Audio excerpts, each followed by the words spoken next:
السلام علیکم ورحمۃ اللہ وبرکاتہ نحمدہ ونصلی علی رسولہ الکریم فاعوذ باللہ من الشیطان الرجیم بسم اللہ الرحمن الرحیم رب اشرح لی صدری ویسر لی امری واحلل عقدۃ من لسانی یفقہوا قولی اللہم ارنا الحق حقا وارزقنا اتباعہ وارنا الباطل باطلا وارزقنا اجتنابہ۔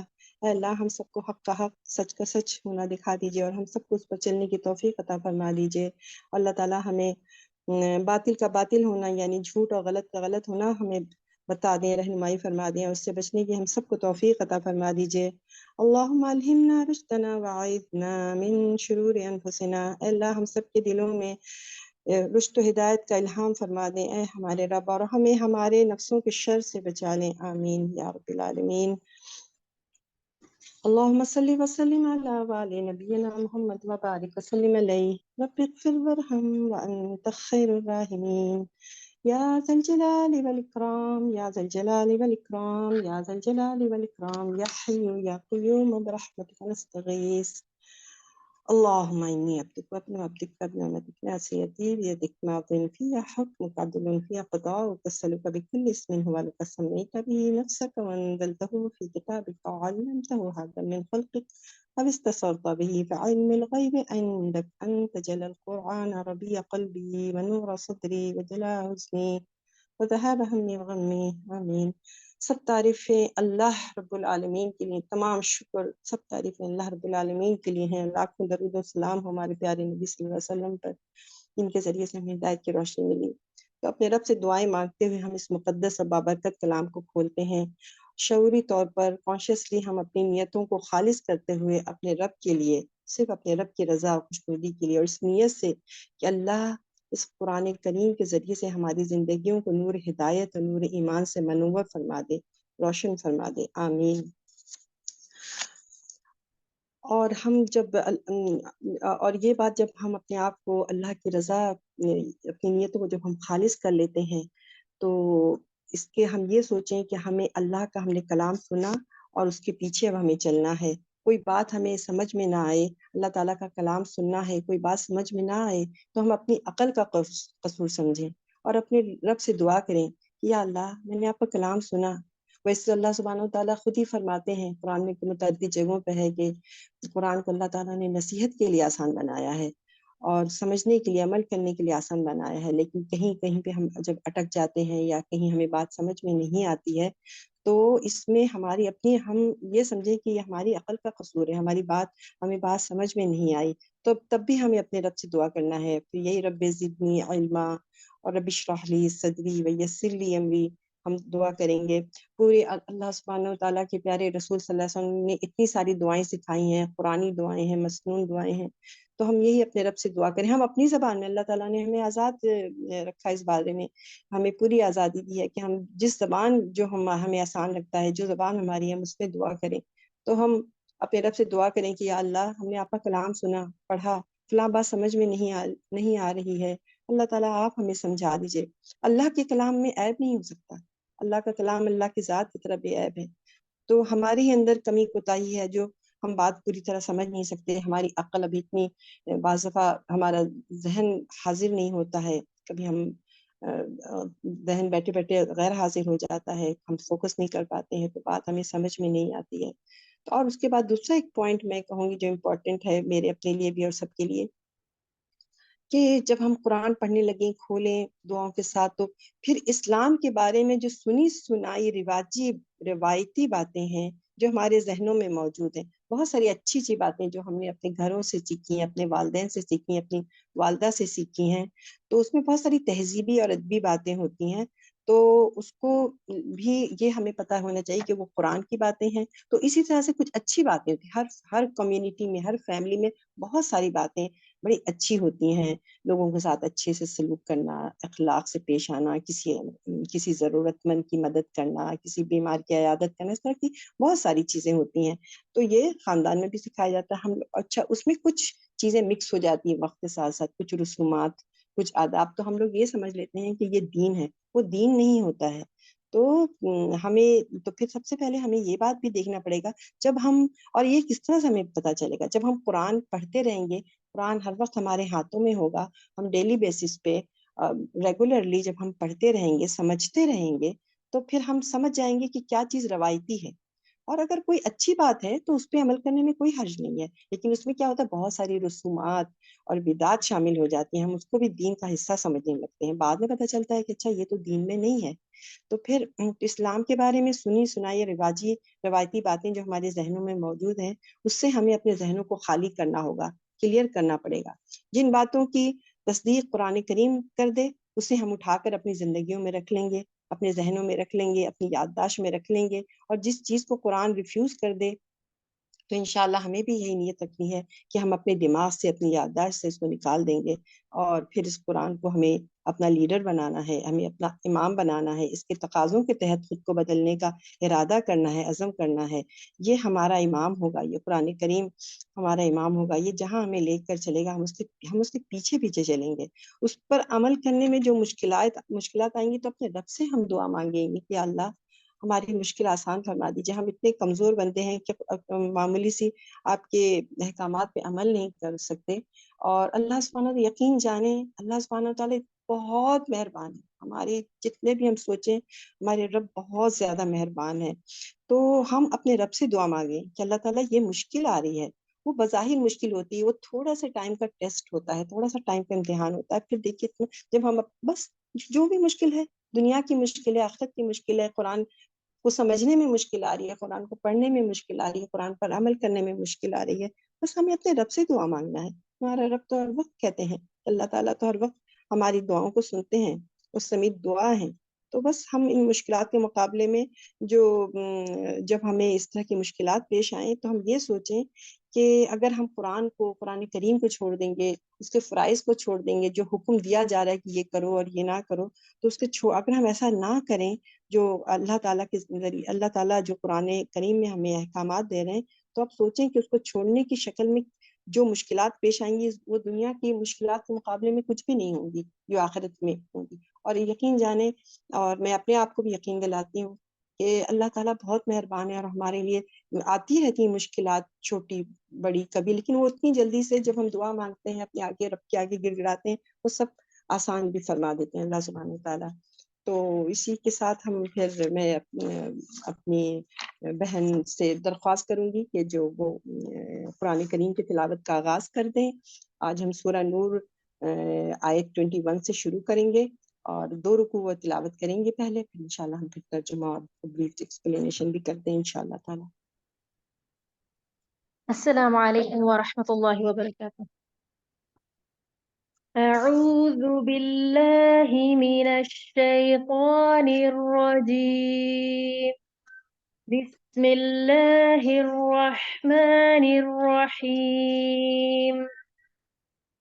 يا أيها الذين آمنوا لا تتبعوا خطوات الشيطان، ومن يتبع خطوات الشيطان فإنه يأمر بالفحشاء والمنكر، ولولا فضل الله عليكم ورحمته ما زكى منكم من أحد أبدا، ولكن الله يزكي من يشاء، والله سميع عليم. ولا يأت لأولو الفضل منكم والسعة أن يؤتوا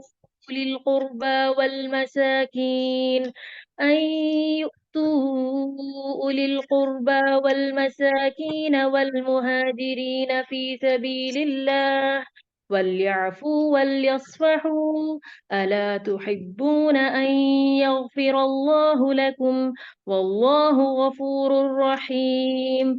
إن الذين يرمون المحصنات الغافلات المؤمنات لعنوا في الدنيا والآخرة، ولهم عذاب عظيم، يوم تشهد عليهم ألسنتهم وأيديهم وأرجلهم بما كانوا يعملون، يومئذ يوفيهم الله دينهم الحق، ويعلمون أن الله هو الحق المبين.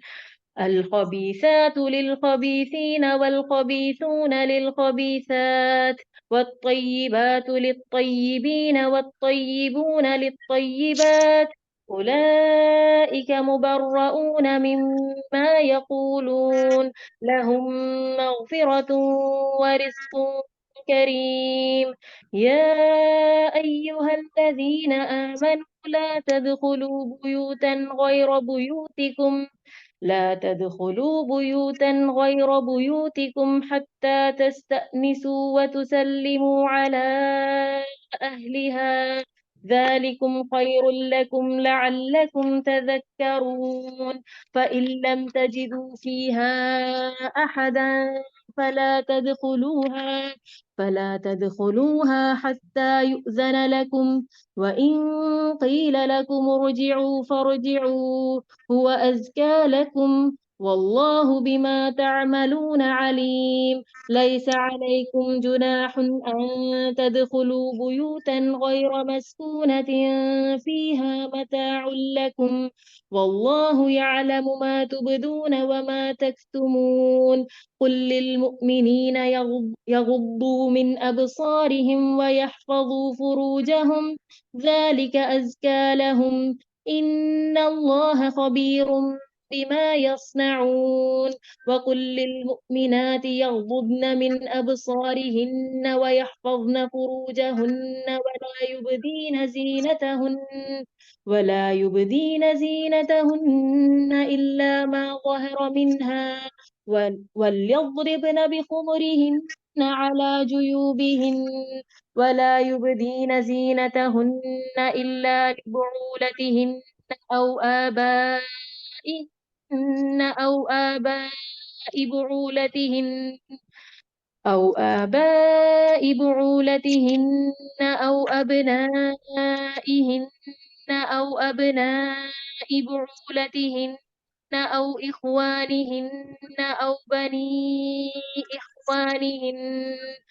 أو بني إخوانهن أو بني أخواتهن أو نسائهن أو ما ملكت أيمانهن أو التابعين غير أولي الإربة من الرجال أو الطفل الذين لم يظهروا على عورات النساء ولا يضربن بأرجلهن ليعلم ما يخفين من زينتهن. وتوبوا إلى الله جميعا أيها المؤمنون لعلكم تفلحون.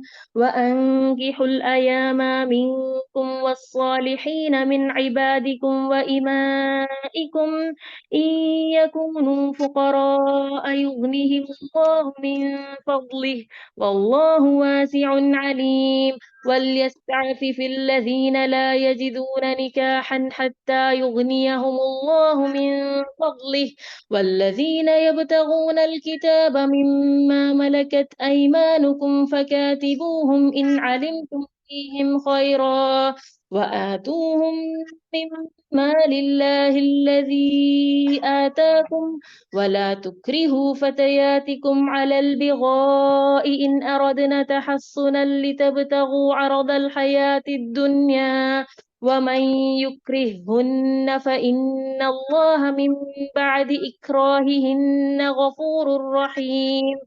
ولقد أنزلنا إليكم آيات مبينات ومثلا من الذين خلوا من قبلكم وموعظة للمتقين. بہت جزاک اللہ. اللہ تعالیٰ قبول فرمائے. بہت بہترین. اللہ تعالیٰ ہم سب کو بہترین طریقے سے تلاوت کرنے والا بنائے اور بہت بہت خوبصورت لگا سن کر کے. جزاک اللہ. ترجمہ دیکھتے ہیں. اعوذ باللہ من الشیطان الرجیم. بسم اللہ الرحمن الرحیم. ایمان والو، شیطان کے نقش قدم پر نہ چلو. یاد رکھو کہ جو شیطان کے نقش قدم پر چلے گا وہ اپنے ہی کو برباد کر لے گا. یہ اس رویے کی طرف اشارہ ہے جو ایک صریح بہتان کے نقل و روایت کے معاملے میں ان لوگوں نے اختیار کیا جو منافقین کے پروپیگنڈے سے متاثر ہو گئے تھے. یہ آپ لوگوں کے ہوگا ذہن میں بھی، ہم تھوڑی سی اور اس کو تشریح کریں گے تو انشاءاللہ آپ لوگوں کو اس بارے میں پتہ بھی ہوگا. تو اس میں کیا بتایا جا رہا ہے کہ جو شیطان کے نقش قدم پر چلے گا وہ اپنے ہی کو برباد کر لے گا. تو یہ اس رویے، کون سے رویہ؟ یہ اس رویے کی طرف اشارہ ہے جو ایک صریح کھلے بہتان کے معاملے میں ان لوگوں نے اختیار کیا تھا اور جو منافقین کے پروپیگنڈے سے متاثر ہو گئے تھے. تو اس لیے کہ وہ تو بے حیائی اور برائی کا راستہ سمجھاتا ہے. تم دوسروں پر الزام لگاتے ہو اور اپنے آپ کو پاکیزہ سمجھتے ہو. یعنی کہ یہ ایک اس میں بتایا جا رہا ہے کہ وہ تو بے حیائی اور برائی کا راستہ ہے. تو اس میں ایک تنبیہ ہے، جو لوگ دوسروں کی عزت اور ناموس کے معاملے میں ہر قسم کی باتیں بڑی بے پرواہی سے، کوئی کسی کے بارے میں کچھ کہہ دیا، فلاں ایسا ہے، فلاں خراب ہے، وہ عورت اچھی نہیں ہے، فلاں مرد خراب ہے، تو بڑی بے پرواہی سے، مطلب وہ بڑی کیئرلیسنس طریقے سے اس کو ایکسیپٹ کر لیتے ہیں کہ اچھا یہ فلاں کہہ رہا ہے، کتنی اس میں سچائی ہے. اور جب اس طرح کی نیگیٹو بات ہے تو پھر تو اس کو بارے میں بہت انسان کو احتیاط کرنا چاہیے، لیکن وہ اس کو ایکسیپٹ کر لیتے ہیں کیونکہ ان کا نفس ایسی ہی باتیں سننا پسند کرتا ہے. اور اس بنا پر وہ بدگمانی میں مبتلا ہو جاتے ہیں. تو ان کا جو یہ رویہ ہے، ان کا جو بیہیویئر ہے، یہ کیا چیز سے کیا بات پتہ چل رہی ہے کہ وہ اپنے بارے میں ضرورت سے زیادہ اپنے بارے میں حسن ظن رکھتے ہیں، یعنی اپنے بارے میں بڑے خوشگمان رہتے ہیں. بلکہ ایک قسم کے جو کیا ہے کہ وہ اپنی پاکیزگی کے دعوے میں مبتلا رہتے ہیں. یعنی جیسے کہ میں اپنے آپ کو کہوں کہ میں یہ دعویٰ کروں کہ میں تو بہت پاکیزہ ہوں، فلاں تو بہت خراب ہے، اس کا کیریکٹر اچھا نہیں ہے، لیکن میں تو بہت پاکیزہ ہوں. تو اگر ہم کسی کے بارے میں برائی کی باتیں ایکسیپٹ کر لیتے ہیں تو اس کا یہ مطلب ہوتا ہے کہ ہمارے، ہو سکتا ہے کہ ہمیں شعور نہ ہو، لیکن ہمارے لاشعور میں، سب کانشیس میں یہ بات موجود ہے کہ ہم اس زوم میں مبتلا ہیں کہ ہم تو بہت پاکیزہ ہیں. تو اس سے جو یہ چھپا ہوا جو چور ہوتا ہے، یہاں پہ ان لوگوں کو آگاہ کیا ہے کہ جنہوں نے ام المومنین کے بارے میں دشمنوں کی اڑائی افواہ کو بغیر کسی مطلب کہ نفرت کی، کوئی ان کو کراہیت بھی نہیں آئی، کوئی ان کو نفرت بھی نہیں، بغیر کسی اس بات کے نفرت کی انہوں نے قبول کر لیا. اور پھر فرمایا کہ یاد رکھے جس کسی کو بھی، اس میں اللہ سبحانہ تعالیٰ کا جو ارشاد جو ہم پڑھ رہے ہیں ترجمہ میں، تو اس میں یہ بات پتہ چل رہی ہے کہ یاد رکھنا چاہیے ہر ایک کو کہ جس کو بھی کوئی پاکی یا پاکیزگی حاصل ہوتی ہے وہ صرف اللہ کے فضل سے حاصل ہوتی ہے. اگر اللہ کی توفیق شامل حال نہ ہو تو کوئی پاک نہیں ہو سکتا. تو کسی کو اپنے تقویٰ پر، اپنے کہ ہم بہت اللہ تعالیٰ سے ڈرنے والے ہیں، تو اور اپنی تزکیہ پر کوئی غرور نہیں ہونا چاہیے کہ دوسروں کے معاملے میں ہر قسم کی باتیں بے تحقیق قبول کر لے. بلکہ ہونا تو یہ چاہیے کہ انسان اپنے سے بدگمانی کرے اور دوسروں سے خوش گمانی کرے. تو اور 1000 دفعہ سوچے گا کسی کے بارے میں کوئی بری بات ہے، یہ تو ہمارا یہ کام نہیں ہے کہ ہم دوسروں کے بارے میں کیا فیصلہ کریں. تو تو دوسروں کے بارے میں جو ہم بلا سوچے سمجھے ایکسیپٹ کر لیتے ہیں، قبول کر لیتے ہیں، اس کا مطلب ہے کہیں نہ کہیں ہمیں غرور ہے کہ ہم بہت تقویٰ والے اور پاکیزہ ہیں. تو عائشہ رضی اللہ تعالیٰ عنہا کے امی عائشہ رضی اللہ عنہا کے خلاف طوفان اٹھانے والوں میں جو طوفان اٹھا تھا ان کے بارے میں، تو یہاں پر اسی کے بارے میں بات کی جا رہی ہے کہ اس آیت میں فاحشہ کی اشاعت سے اس پہ بات ہوئی. خیر یہ تو بات ہو چکی تھی، ہم یہاں پر پچھلی آیت پہ میں چلی گئی تھی. بہرحال تو دوسروں کے خلاف طوفان اٹھانا ایک ایسا عمل ہے جو انسان کی انکساری کے خلاف ہے. عام طور پہ کیا ہوتا ہے کہ آدمی اپنے بارے میں ضرورت سے زیادہ خوشگمان ہوتا ہے اور دوسرے کے بارے میں زیادہ بدگمان ہوتا ہے. تو یہ دونوں ہی باتیں ایمان سے مطابقت نہیں رکھتی ہیں. تو آدمی کے اندر اگر انکساری ہے تو وہ اپنے احتساب میں، اپنی اکاؤنٹیبلٹی میں اتنا مشغول ہوگا کہ اس کو فرصت نہیں ہوگی کہ دوسرے کے احتساب کا جھوٹا جھنڈا اٹھائے. تو اب یہاں پر پھر ہم ترجمہ کو دیکھتے ہیں. تو تم دوسروں پہ الزام لگاتے ہو اور اپنے آپ کو بہت پاکیزہ سمجھتے ہو. حقیقت یہ ہے کہ اللہ کا فضل اور اس کی رحمت تم پر نہ ہوتی تو تم میں سے کوئی بھی پاک نہ ہو سکتا، لیکن اللہ جس کو چاہتا ہے اپنے قانون کے مطابق پاک کر دیتا ہے، اور اللہ سمیع و علیم ہے.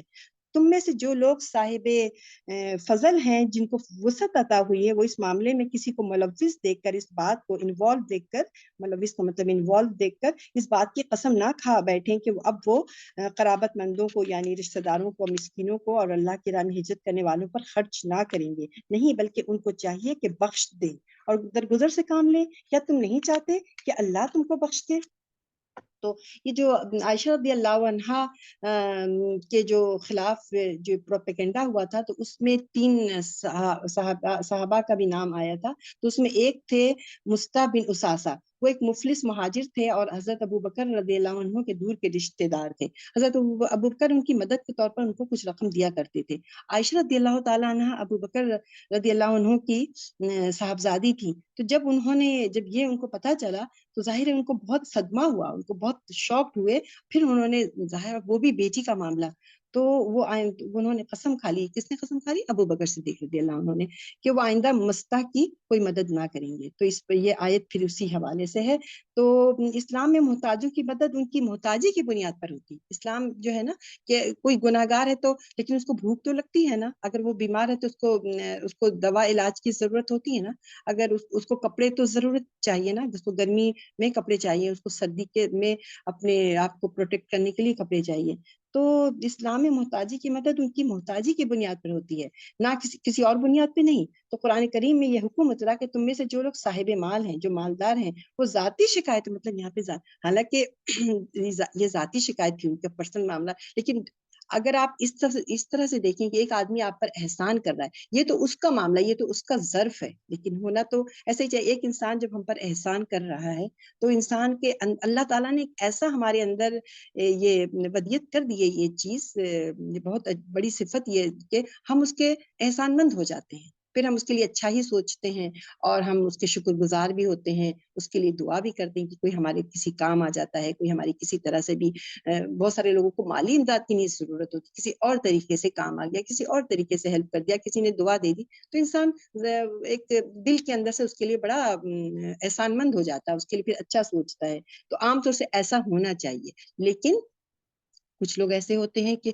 لیکن ایسا بھی ہوتا ہے، کچھ کیسز میں ایسا ہوتا ہے کہ جو احسان کرتا ہے اسی کے خلاف ہو جاتے ہیں، اسی سے جیلس ہو جاتے ہیں کہ اللہ تعالیٰ نے اس کو اتنا کیوں دیا، مجھے کیوں نہیں دیا۔ اچھا وہ کر رہا ہے تو کیا احسان کر رہا ہے، اگر وہ میری مدد کر رہا ہے، ایسا کچھ ہوتا ہے، ایسا دنیا میں یہ بھی دیکھا گیا۔ عام طور سے تو نہیں ہوتا ہے اور نہیں ہونا چاہیے، لیکن ایسا بھی دیکھا گیا ایکسپیرینس سے کہ وہ لوگ پھر اور جیلس ہو جاتے ہیں۔ تو یہ اگر کر رہے ہیں تو کون سا کمال کر رہے ہیں، ان کے پاس اللہ نے دیا ہے تو کر رہے ہیں، میرے اوپر کوئی احسان نہیں کر رہے ہیں اگر میری کوئی مدد کر رہے ہیں تو، لیکن یہ غلط رویہ ہے۔ لیکن یہاں پر اللہ سبحانہ تعالیٰ ہمیشہ جو بڑے لوگ ہوتے ہیں نا انہیں سے اللہ تعالیٰ زیادہ ڈیمانڈ کرتے ہیں، اور ہم نے یہ بھی دیکھا ہے اور ہم نے قرآن کریم میں یہ بھی دیکھا کہ اللہ تعالیٰ نے مردوں کو کئی جگہوں پہ اللہ تعالیٰ نے مردوں کو بڑھ کر رکھا ہے، تو اللہ تعالیٰ مردوں ہی سے زیادہ ڈیمانڈ کر رہے ہیں کہ عورتوں سے بھلے طریقے سے زندگی بسر کرو اور ان کے ساتھ اچھا کرو، اگر یہاں تک کہ طلاق کی بھی نوبت آ گئی تو دے دلا کر رخصت کرو، وہ بھی بھلے طریقے سے کرو، کوئی لڑائی جھگڑا بری باتیں گالم گلوچ اس طرح نہیں،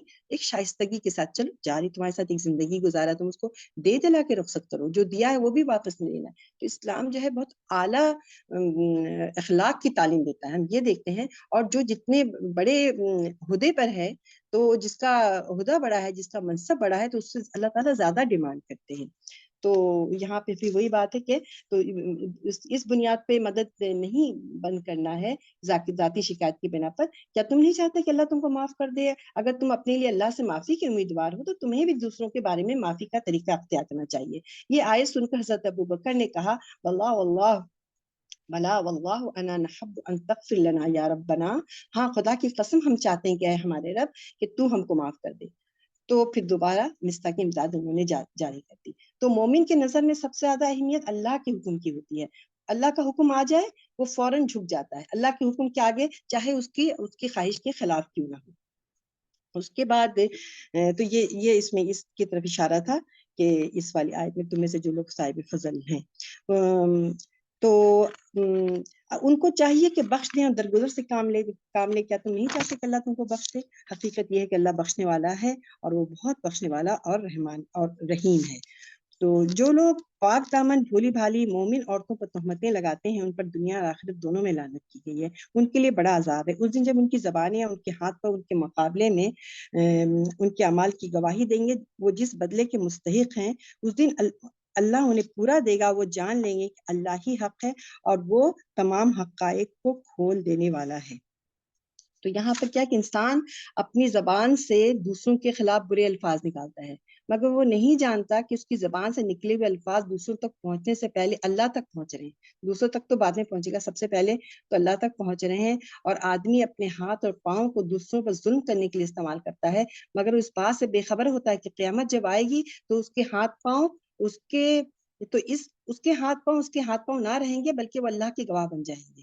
اور بعض دفعہ یہ بھی ہے کہ کچھ ہمیں روایتوں سے بھی پتہ چلتا ہے کہ انسان اپنے اعضاء کو کہہ کر تم ہماری خلاف گواہی دے رہے ہو۔ تو یہی بے خبری جو ہے نا تمام برائیوں کی اصل جڑ ہے۔ اگر آدمی کو اس حقیقت کا احساس ہو جائے کہ وہ ایسی دنیا میں ہے جہاں اللہ تعالیٰ کہ وہ اللہ کی نگاہ میں ہر وقت ہے، جہاں اس کا ہر عمل جو ہے اللہ کے نظام کے تحت ریکارڈ ہو رہا ہے، تو اس کی زندگی بدل جائے۔ لیکن یہ ہم لوگ اس سے پہلو تہی کر جاتے ہیں، اس کو اگنور کر دیتے ہیں، بھول جاتے ہیں اپنی نادانی میں، اپنی جہالت میں ہم بھولتے رہتے ہیں اور بھلانا چاہتے بھی کہ اچھا اب ہر وقت یاد رکھیں گے تب تو بہت مشکل ہے۔ لیکن کاش کہ ہم لوگوں کو اللہ تعالیٰ سے دعا کرتے ہیں کہ اللہ تعالیٰ کرے کہ ہمیں یہ یاد رہے کہ ہمارا ہر عمل جو ہے ریکارڈ ہو رہا ہے۔ تو پھر اگر یہ بات یاد رہے گی تو یہی ہے خود احتسابی، تو پھر ہماری زندگی بدل جائے گی۔ تو وہ ہر لفظ انسان تول کر اپنی زبان سے نکالے گا اور اپنے ہاتھ پاؤں کے اپنے اعضاء کی طاقت کو انتہائی احتیاط کے ساتھ استعمال کرے گا۔ اس دن اپنے ترجمہ آگے پھر دیکھتے ہیں۔ اس دن خبیث عورتیں خبیث مردوں کے لیے ہوں گی اور خبیث مرد خبیث عورتوں کے لیے۔ اسی طرح پاکیزہ عورتیں پاکیزہ مردوں کے لیے ہوں گی اور پاکیزہ مرد پاکیزہ عورتوں کے لیے۔ وہ ان باتوں سے بری ہوں گے جو لوگ ان کے بارے میں کہتے ہیں، ان کے لیے وہاں مغفرت اور عزت کی روزی ہے۔ یہ ایک جامع مفہوم ہے جو قرآن میں آخرت کی تمام نعمتوں کے لیے اختیار کیا گیا ہے۔ ایمان والو، اسی پاکیزگی کے لیے ضروری ہے۔ یہ ہے نا یا ایھا الذین، کچھ آداب سکھائے جا رہے ہیں تو زندگی گزارنے کے لیے اور بہت ساری غلط فہمیوں سے، مس انڈرسٹینڈنگ سے، بدگمانی سے بچنے کے لیے۔ اور اسلام نے دیکھیے کتنے خوبصورت، کتنے پیارے اعلیٰ اخلاق سکھائے، بڑے اعلیٰ اخلاق سکھائے ہیں، ایٹیکیٹ سکھائے ہیں۔ تو اس کو ہم دیکھتے ہیں، ترجمہ اور سے دیکھتے ہیں۔ اے ایمان والو، یا ایھا الذین آمنو ہے نا، اے ایمان والو، اسی پاکیزگی کے لیے ضروری ہے۔ جیسا کہ میں نے پچھلی دفعہ بھی اور ہم سبھی یہ مطلب یہ ہم لوگ جانتے ہیں نا کہ جنت میں جانے کے لیے پاکیزگی بہت ضروری ہے۔ تو اللہ تعالیٰ وہ پاکیزگی ہمیں سکھا رہے ہیں، اس کے لیے ہمیں ٹریننگ دے رہے ہیں۔ تو ایمان والو، اسی پاکیزگی کے لیے ضروری ہے کہ تم اپنے گھروں کے سوا دوسروں کے گھروں میں داخل نہ ہوا کرو جب تک کہ تعارف نہ پیدا کر لو، گھر والوں کو سلام نہ کر لو۔ یہی طریقہ تمہارے لیے بہتر ہے تاکہ تمہیں یاد دہانی حاصل رہے۔ سلام نہ کر لو مطلب یہ ہے کہ ایک دوسرے کے گھروں میں جانے کی ضرورت پیش آئی تو بے دھڑک بے پوچھے اندر داخل ہونا جائز نہیں ہے۔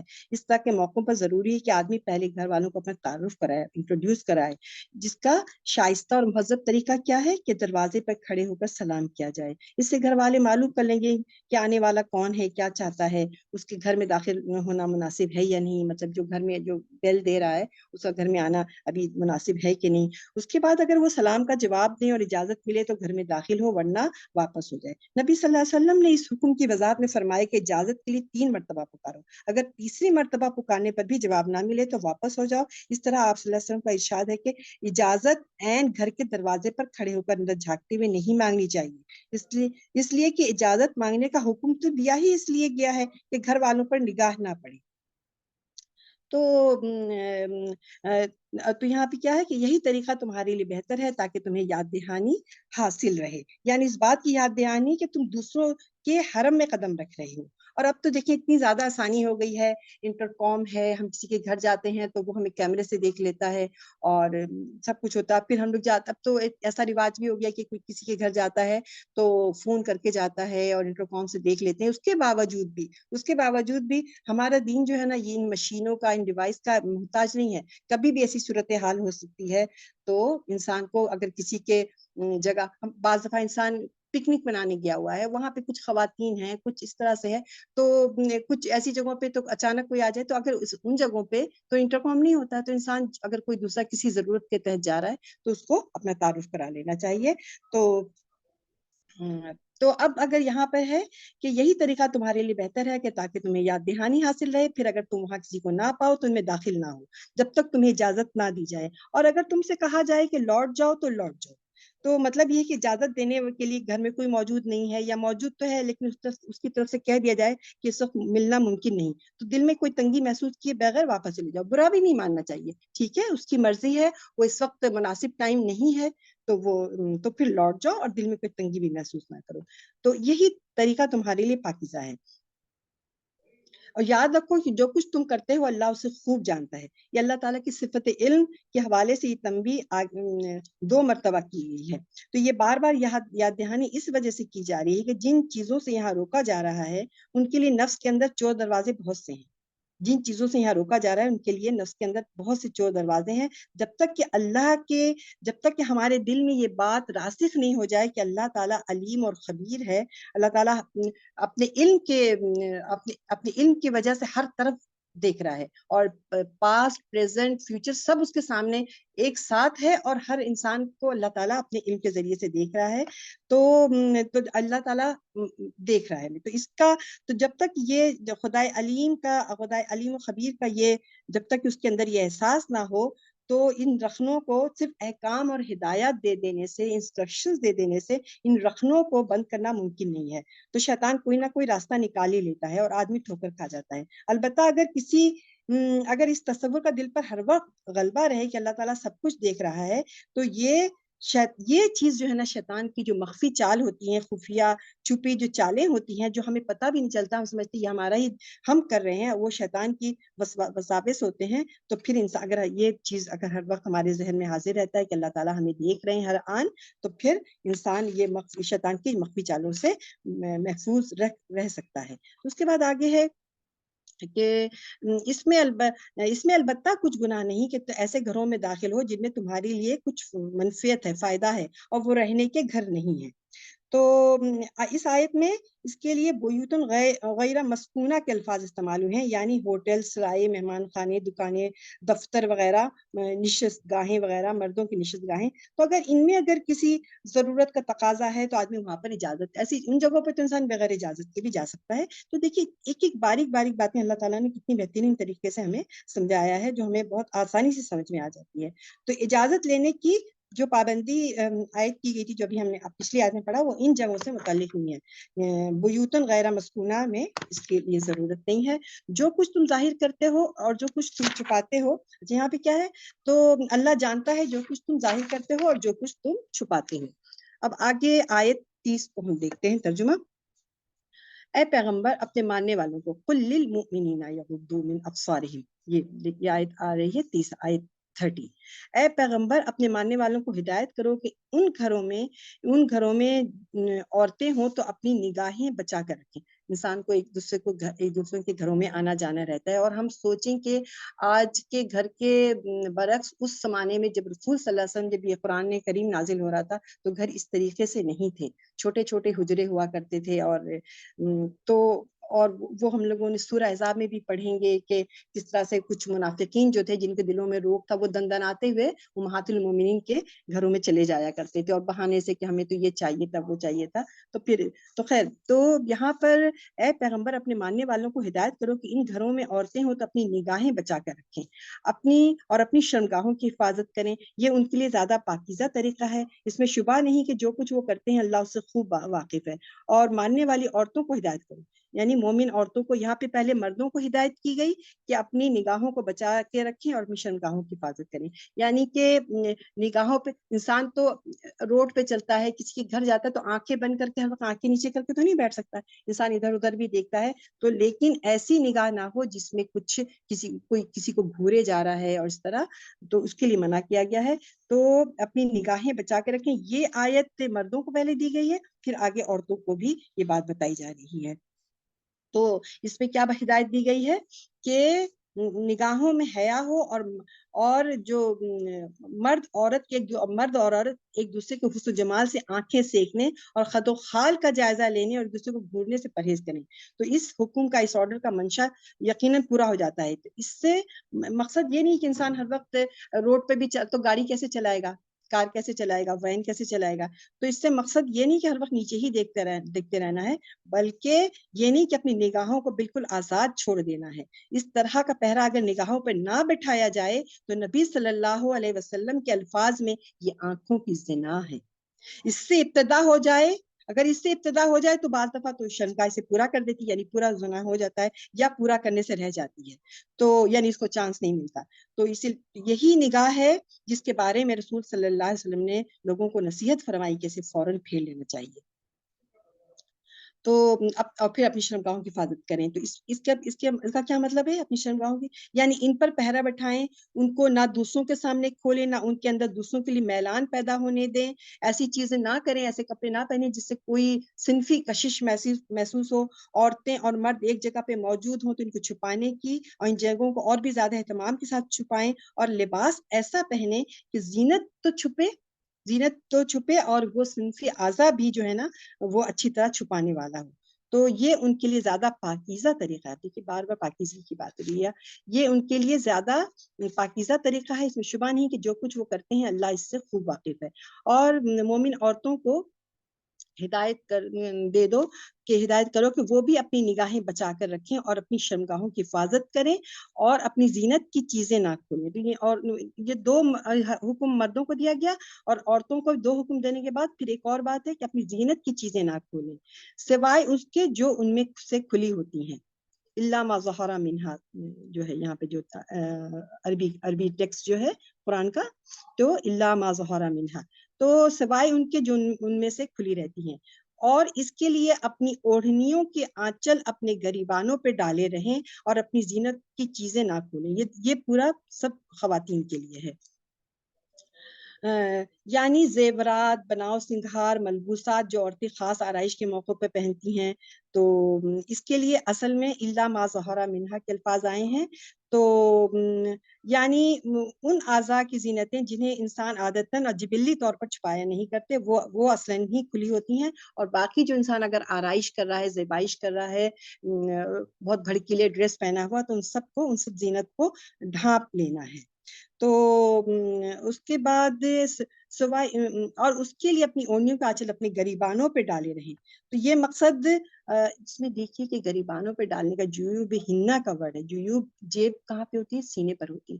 تو اسلام میں خاص طور سے اس کے لیے بہت زیادہ اہمیت دی گئی ہے کہ اس کو بھی ڈھانپا جائے، سینے کو۔ بعض دفعہ سر ڈھک جاتا ہے اور بعض دفعہ اس میں کوتاہی ہو جاتی ہے سینے کو ڈھانپنے میں، یا ٹائٹ ایسے کپڑے ہوتے ہیں یا ہمارے عبائے ایسے ہوتے ہیں کہ سینہ نمایاں ہوتا ہے، تو اس کے لیے بھی کہا گیا ہے اس کو بھی چھپانا ہے۔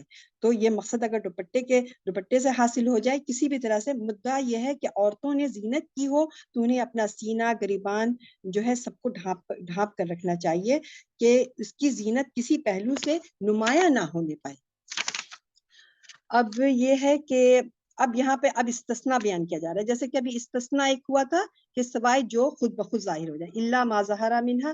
اب استثناء کیا ہے؟ مگر اپنے، اب کیا ہے؟ تو اپنی زینت کی چیزیں نہ کھولیں، مگر اپنے شوہروں کے سامنے، یا تو ان کے سامنے تو زینت کرنا، شوہر کے لیے تو زینت کرتا ہی ہے انسان، مگر اپنے شوہروں کے سامنے، یا اپنے باپ، اپنے شوہروں کے باپ، اپنے بیٹوں، اپنے شوہروں کے بیٹے، اپنے بھائیوں کے بیٹے، اپنے بھائیوں کے بیٹوں، اپنی بہنوں کے بیٹوں، اپنے میل جول کی عورتیں، اپنے غلاموں کے سامنے، یا ان زیر دست مردوں کے سامنے جو عورتوں کی خواہش نہیں رکھتے، یا ان بچوں کے سامنے، یعنی ان کے سامنے کھلا رکھ سکتے ہیں، ان کے سامنے زینت کا اظہار کر سکتے ہیں، زینت کا اظہار۔ تو کیا عورتوں نے زیبائش پہنی ہوئی ہے، بندے پہنے ہوئے ہیں، نیکلس پہنا ہوا ہے، اور گھر میں بچے ہیں، یا ایسے زیر دست مرد ہیں جن کو اس معاملے کی کوئی حاجت نہیں ہے، تو وہ انسان جانتا ہے۔ تو اس میں یہاں پہ یہ اپنے غلاموں کے سامنے یا ان زیر دست مردوں پوری لسٹ بتا دی گئی ہے، تو اپنے غلاموں کے سامنے یا ان 10 مردوں کے سامنے جو عورتوں کی خواہش نہیں رکھتے، یا ان بچوں کے سامنے جو عورتوں کے پردوں کی چیزیں سے بھی واقف نہیں ہوئے ہیں، اور اپنے پاؤں، پھر اور احتیاط بتا دی گئی ہے، اور اپنے پاؤں زمین پر مارتی ہوئی نہ چلیں کہ ان کی چھپی ہوئی زینت معلوم ہو جائے۔ تو ایمان والو، اب تک غلطیوں پر سب مل کر اللہ سے رجوع کرو تاکہ تم فلاح پاؤ۔ یعنی پہلے زمانے جاہلیت میں جس طرح سے ہوتا تھا، تو اب تو یہ ایٹیکیٹس بتا دیے گئے ہیں، سب چیز کھول کر بتا دی گئی ہے، اور کس طرح سے آداب ہونا چاہیے۔ تو اس سے اچھا، یہاں پر جو اپنے میل جول کی عورتوں میں ایک بات یہ ہے کہ اس سے واضح ہو کہ اجنبی عورتوں کو بھی مردوں کے حکم میں سمجھنا چاہیے۔ اس کی کیا وجہ ہے؟ جیسے کہ اجنبی عورتیں جو ہیں کہ ان کے سامنے بھی مسلمان عورتوں کو اپنی چھپی ہوئی زینت کے معاملے میں محتاط اور کیئرفل رہنا چاہیے۔ اس کی وجہ کیا ہے؟ آج کل دیکھیے بہت سارے فتنوں کا دور تو ہے، تو اور کیا وہ سب ٹرانسجینڈر اور اس طرح کی چیزیں جو آ رہی ہیں، تو عورتوں کے اس کی وجہ یہ ہے کہ عورتوں کے صنفی جذبات بھی بعض اوقات عورتوں سے متعلق ہو جاتے ہیں۔ اسی طرح یہ بھی ہوتا ہے کہ ان کی خوبصورتی سے متاثر ہو کر وہ مردوں کو ان کی طرف اور انہیں مردوں کی طرف مائل کرنے کا ذریعہ بن جاتی ہیں۔ بعض عورتیں ایسی ہوتی ہیں کہ اب وہ کہیں بیٹھی ہیں، تو یا اپنے ہی رشتہ داروں میں فلاں عورت اتنی حسین ہے، تو اگر کچھ لوگوں کو پتا ہے کہ کچھ عورتوں کی ایسی عادت ہوتی ہے تو ان کے سامنے اتنی زینت نہیں کھولنا ہے، یا غیر مسلم کے سامنے، تو انسان کو پتا ہوتا ہے کہ تو یہ ساری چیزیں ہمیں احتیاطی طور پر بتا دی گئی ہیں۔ اس کے بعد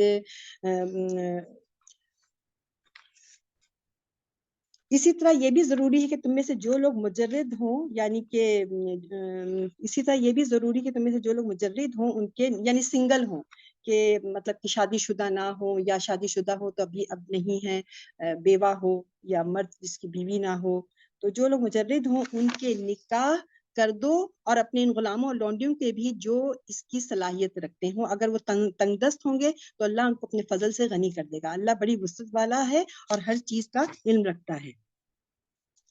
تو یہاں پر کیا بات ہو رہی ہے کہ اچھا، یہ مجرد کا مطلب میں نے بتا ہی دیا، یعنی بیوی اور شوہر سے جو محروم ہوتے ہیں۔ تو بیوی یا شوہر سے محرومی بعض اوقات ایسا ہوتا ہے اخلاقی مفسد کا، یعنی اخلاقی فساد کا ذریعہ بن جاتا ہے، اور پھر شیطان کو گھسنے کا، اسی دروازے سے گھسنے کا ذریعہ بن جاتا ہے۔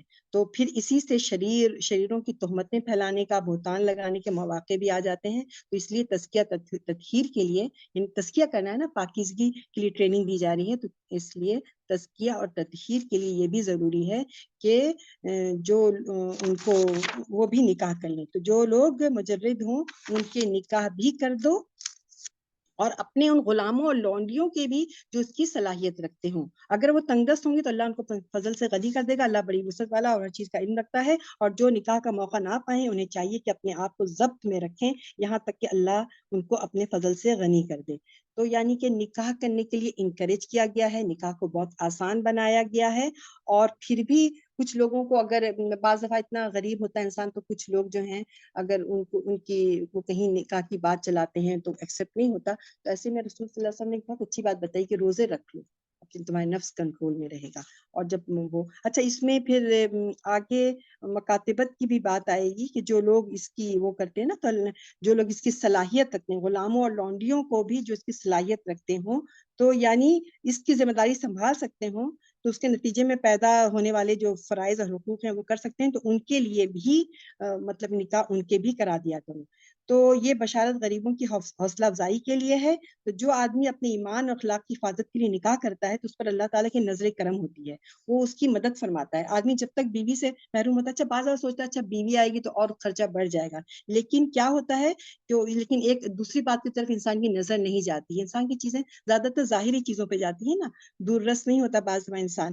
تو آدمی جب تک بیوی سے محروم ہوتا ہے تو کچھ خانہ بدوش سا بنا رہتا ہے، اس کی بہت ساری صلاحیتیں جو ہوتی ہیں وہ دبی اور سکڑی ہوئی رہتی ہیں۔ تو اسی طرح سے جب تک عورت شوہر سے محروم رہتی ہے تو اس کی حیثیت بھی اس بیل کی ہوتی ہے جو سہارا نہ ملنے کے باعث پھلنے اور پھولنے سے محروم ہو۔ لیکن جب عورت کو شوہر مل جاتا ہے اور مرد کو بیوی کا ساتھ مل جاتا ہے تو دونوں کی صلاحیتیں ابھرتی ہیں، اور زندگی میں جب دونوں مل کر جدوجہد کرتے ہیں، اسٹرگل کرتے ہیں، تو اللہ تعالیٰ ان کی جدوجہد میں برکت ڈال دیتے ہیں اور ان کے حالات بالکل بدل جاتے ہیں، یعنی ان کو برکت ملتی ہے، یعنی ان کا رزق وسیع ہو جاتا ہے، کیونکہ وہ اپنے عقل سمجھ کو کام میں لاتے ہیں، اللہ سے دعا کرتے ہیں. تو اس کے اوپر یہ بتایا گیا ہے. اچھا، جو نکاح کا موقع نہ پائیں وہ چاہیے کہ اپنے آپ کو ضبط میں رکھیں. اس کے بارے میں میں نے بتا ہی دیا کہ پھر رسول صلی اللہ علیہ وسلم کا یہ ہے کہ وہ روزہ رکھ سکتے ہیں.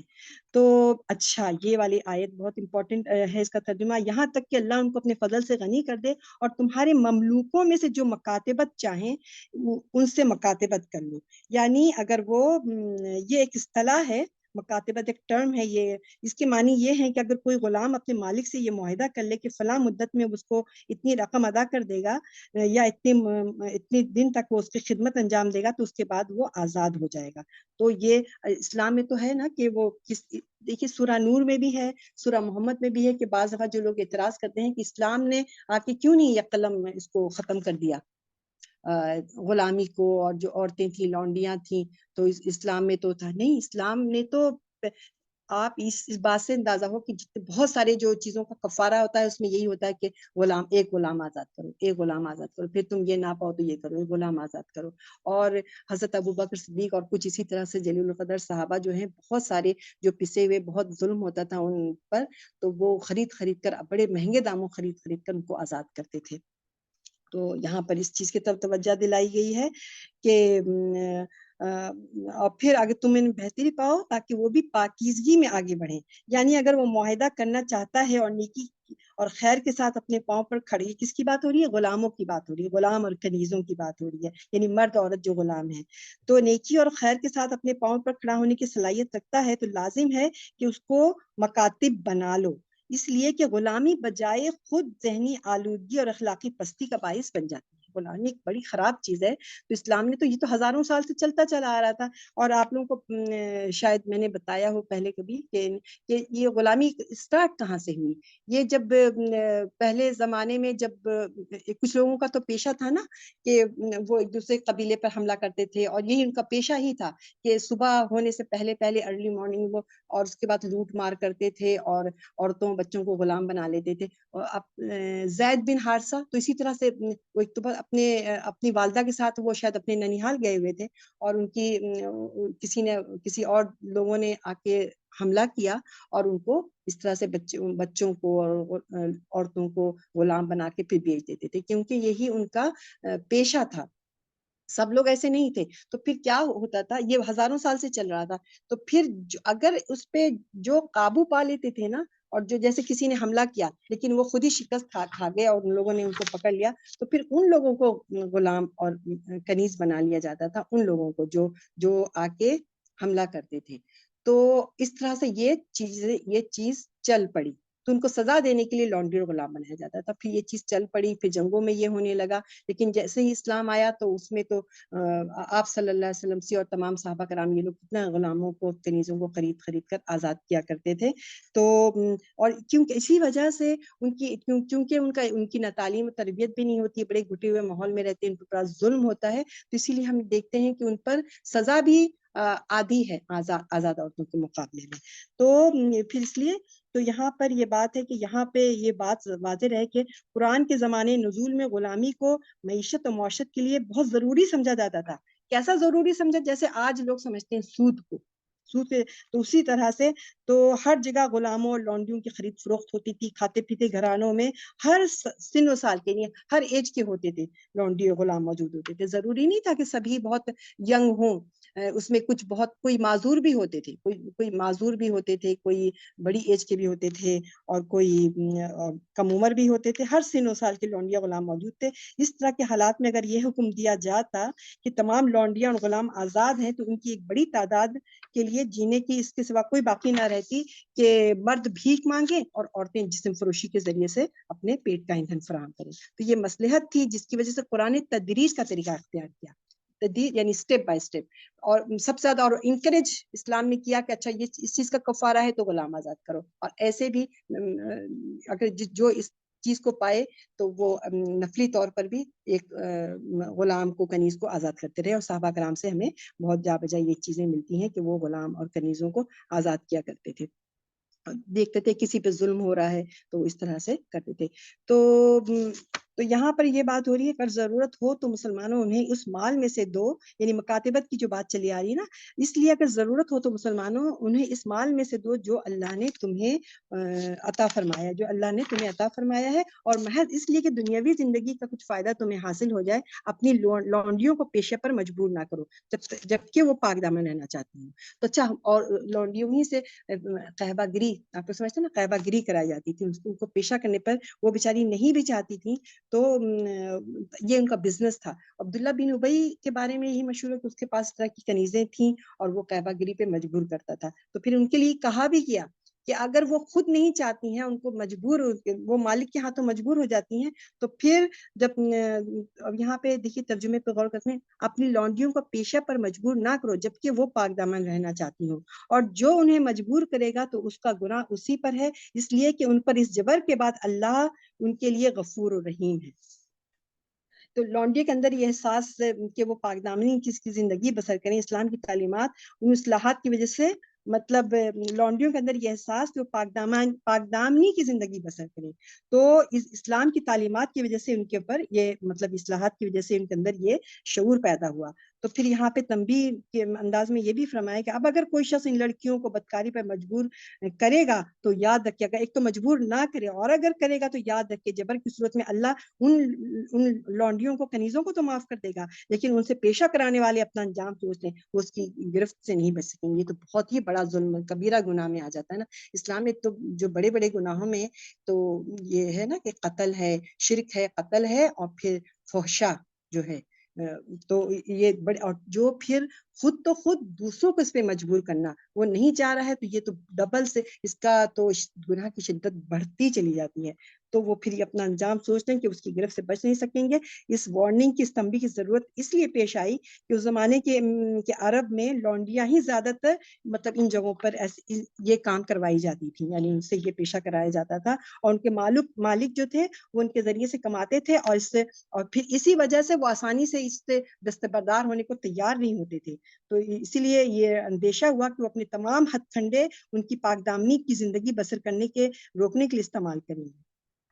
تو یہاں پہ یہ ہو گیا کہ ہمیں بات 34 تک، ابھی تلاوت کا ٹائم ہو رہا ہے، تو میں ایک دفعہ اور یہاں پہ ذرا سا آخری آیت کو دوبارہ اس کا ترجمہ پڑھ دیتی ہوں کہ تو اس کا گناہ اسی پر ہے، لونڈیوں کو پیشے پر اپنی لونڈیوں کو پیشے پر مجبور نہ کرو جبکہ وہ پاک دامن رہنا چاہتی ہوں، جو انہیں مجبور کرے گا تو اس کا گناہ اسی پر ہے، اس لیے کہ ان پر اس جبر کے بعد اللہ ان کے لیے غفور الرحیم ہے۔ اللہ یعنی غفور و رحیم، بخشنے والا ہے، بہت زیادہ رحم فرمانے والا ہے، جس کی شفقت ابدی ہے۔ ہم نے تمہاری طرف اے پیغمبر یہ کھول کر بتانے والی آیتیں اتار دی ہیں، اور ان لوگوں کی تمثیل بھی جو تم سے پہلے ہو گزرے ہیں، اور اللہ سے ڈرنے والوں کے لیے معزت بھی ہے، سبق ہے، تو واعظ اور نصیحت ہے۔